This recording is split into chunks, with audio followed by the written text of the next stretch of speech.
Now back to Kabani Savage. "We were like the Black Mafia." A quote from Eugene Coleman, one of several former Kabani Savage drug workers who testified against him.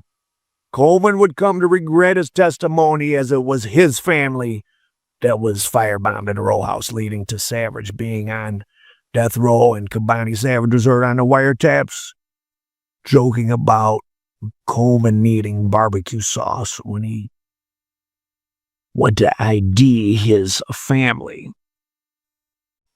Now, through visits with his family members, including his sister Kadata, who's doing life now, Kabani Savage planned the murders and solicited the help of two other people, Lamont Lewis and Robert Merritt. And Kadata Savage kind of ran the plan and identified the Coleman home.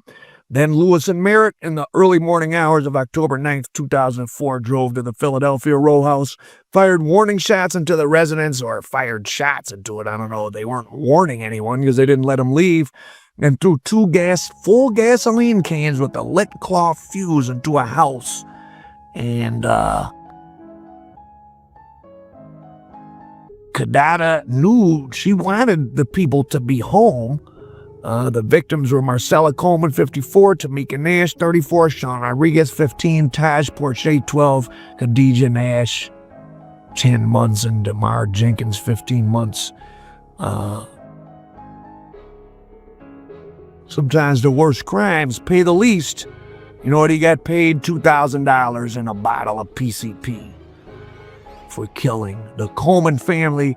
And one of the arsoners complained to Kadata that she had not informed him that there were children in the home.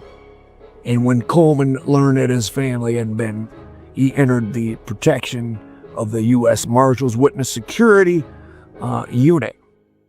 After the Coleman family murders, the government got wiretap authorization for Kabani Savage's cell and some other cells in the detention center.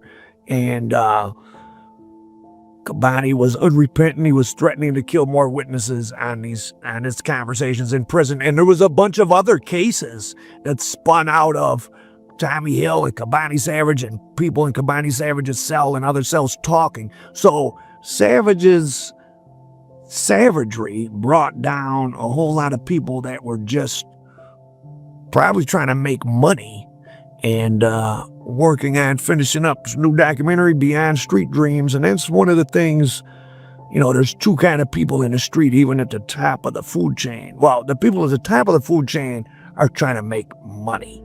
And the people at the top of the food chain are the most similar to regular people or to businessmen.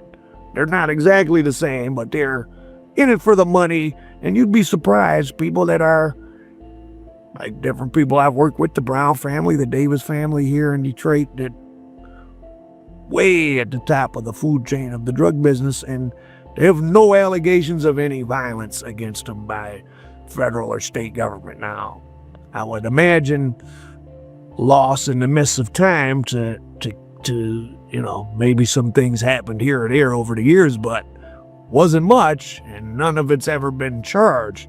But then there's this other set of people that it almost seems like they're into the violence for violence sake. It's really not about the money, and Kabani Savage is one of these guys. So Philadelphia, not a safe place for little kids.